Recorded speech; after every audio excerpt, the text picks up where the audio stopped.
Morning and welcome to the Senior Hour, which is sponsored by Comfort Keepers In-Home Hair and Advanced Audiology.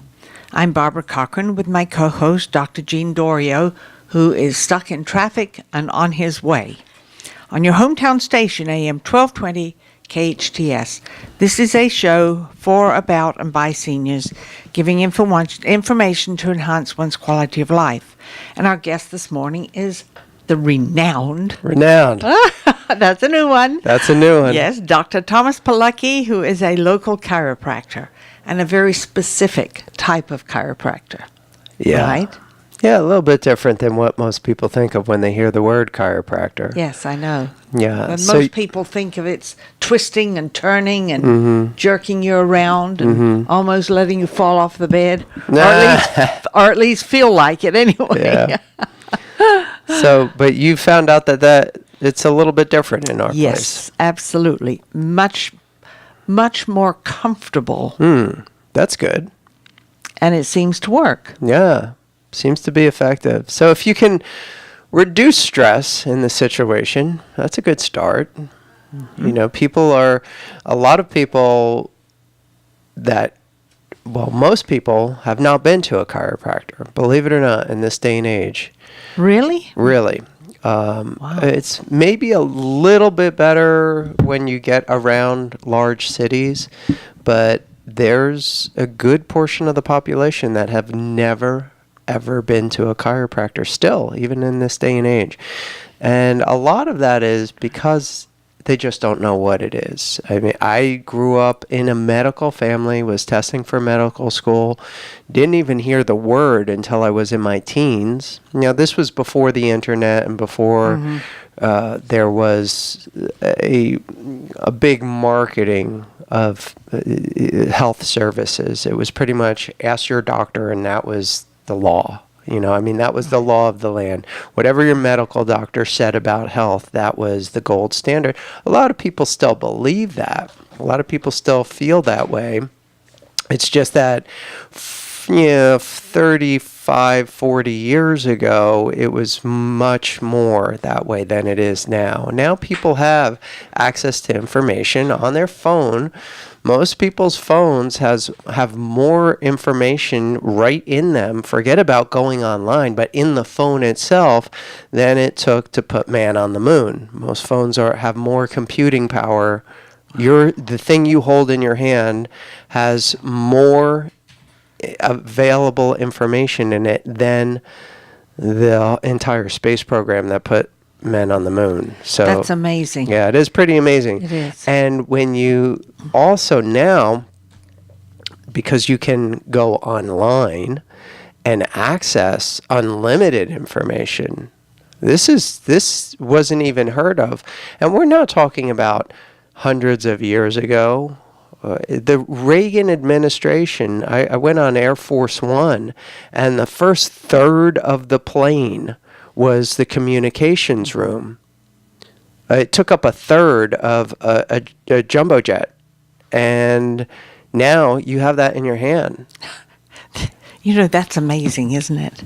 Yeah, so it's technology has certainly improved a lot, but people's belief systems don't change that quickly, and it is still real common, especially for your audience, the senior group, to be really leery of something that isn't conventional, that isn't what has always been done. And so I get a lot of hesitancy when you're a doctor. What kind of doctor? Well, a good doctor. I focus on trying to get people well. That's right. Well, it's interesting because quite a few years ago, when someone mentioned, well, have you been to a chiropractor? A what? Yeah. And that was my feeling. Well, Right. What's that? He's Right. not a doctor. Right. You know? And I can remember thinking that way. Sure, most people do. And most people do. And, there are knuckleheads in every profession. Yes. And unfortunately, someone eventually will run into one of them. But the interesting thing is, if it happens to be a knucklehead who just, by coincidence, is a chiropractor, that gets a lot of play. That gets a disproportionate amount of rehashing through the media, for one thing, and through word of mouth. Like, oh, my second removed uncle on my great aunt's side was hurt by a chiropractor. Like, you've never even met this person, but you know that a chiropractor hurt them in some way. That's right, and that's negative. Yeah, and you see that passes around quite a bit, disproportionate, because here, not to try to bash anybody, but to put things into perspective, aspirin kills over 8,000 people a year. Aspirin. There was one incident a couple of months ago where a model was seen by a chiropractor who had a pre-existing condition. This model already had a problem when they went to the chiropractor, but the chiropractor didn't detect it. 3 days later, that model died. But nonstop in the media has been how this chiropractor killed this model for the past month, and it's going to be on Dr. Oz. And it's just this relenting. Here's the coroner said, I've never seen anything like this, but the cause of death is chiropractic adjustment. Now, first of all, just opening the phrase that he's never seen anything like this should lead you to believe that, well, maybe this is very rare and the circumstances are not clear, and he's admitting that he is not an expert in this and that he's just putting the dots together and saying that, oh, she went to a chiropractor, she had a problem in her neck, the chiropractor caused this problem. He obviously didn't do his background research on this, but he opened his legal statement that I've never seen anything like this before. But that's not what's getting all the media play. What's getting the media play is that a chiropractor killed a person. That's right. How many celebrities every single year die under medical care? And they don't say that, oh, the medical doctor killed this person. No, they don't. It's just a different spin. So that's right.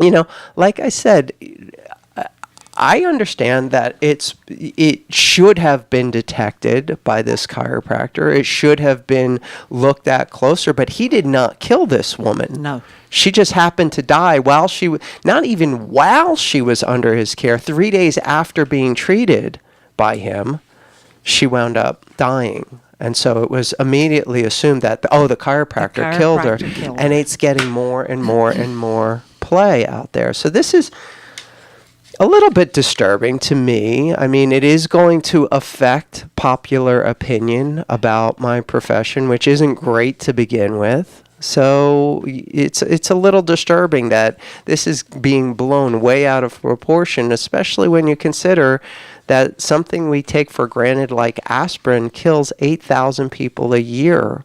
And this is one instance of a loose relationship between a chiropractor seriously hurting someone, and it's headline news for the past month. Well, to be honest with you, I've never heard of a chiropractor causing a problem. I'm sure it's out there just like medical doctors cause problems also, but chiropractors are professionals, they're educated well, and it's been shown that, especially for the back, that physicians like myself don't treat back pain as well as chiropractors do. That is a given fact. So I'm not worried about labels and things like that. You're not. I really respect that. And no one's going to define what one's brain is doing and how smart they are. You can take all the tests in the world, get the best grades in the world, but that doesn't really reflect who that individual is and how good of a physician, chiropractor, or whatever they're doing is. So, word of mouth, understanding where people come from what they speak on the radio or in the news or, through friends. That's what you look at to get the stamp down of approval. So I'm not ever going to look at how one judges individuals or professionals, I have to, that's word of mouth, and that comes from getting good information from people around me. Well, I really appreciate that. Unfortunately, the media doesn't feel the same way. They're just looking for a sensational story. Well, the media has been problematic throughout, haven't they, Bob? We saw this recent election, and whether you wanted Trump or whether you wanted Clinton, we heard this for the past 2 years. The media rev it up because who makes money off of it? The media does. Mm-hmm. So they still keep pumping it away here. They love that people are standing in traffic. They love this. Yep. So they go after that. So, I'm not going to rely on the media to give me good information. You have to dig now. Yeah. For our seniors who are listening, if you're not on the internet, you better get on the internet because, if you limit where you're getting your information from, you are in trouble. Yeah, absolutely. Yeah, you are. And it's interesting because a paper can say one thing and the television can say another thing. Mm-hmm. Mm-hmm. And a reporter reporting on something else can say another thing, and you've got 3 opinions here. Mm-hmm. As long as you realize that they are opinions and they're not facts. That's the issue. But there's so much information out there. And how do people wade through that? How do they know what is fact or not? And you really have to, the tough part is, how much you are going to be a believer. Mm-hmm. If you're one to take everything with that it's a fact and accept that and not realize where it's coming from, not dissect to the truth, well, you're going to be in trouble because you're going to get a lot of wrong facts and misinformation and come to the wrong conclusion. You really do these days have to dig pretty deep to find out whether something is true and factual or not. Well, I believe that the overriding factor in all of this stuff is people's existing beliefs. And I've been guilty of this myself. If I believe something, I'm going to look for facts that support that belief. Mm-hmm. I'm not necessarily going to be the most unbiased person and look for, okay, what's the counterpoint of this? What proves that my theory is wrong? I'm going to go out looking for things that support. All right, I think this is right. Let me see. Oh, yeah, that says it is. That says it is. That's it. Well, it must be right then. Yeah, in medicine, though, you and I both can't do that, right? Because we have to look deeply into the truth of the matter and make sure that it's evidence-based, that studies are done well, and that we can use the information in our practice. And when we just are looking for information to support how we are practicing, that is inappropriate. It's absolutely inappropriate, but I admit I've done it. I think everybody has. Everybody wants to support what they already believe, and very few people will be open to the possibility that they're completely wrong about something. And that's the issue. So here's the thing. In an unknown situation, belief systems play a huge role. If you're to your core, you're a very conservative person, you're not going to readily take a liberal stance on something. You're not going to be a supporter of the liberal side of a political debate. Even if you don't have any of the facts of the situation, you're going to line up on the side that makes you most comfortable.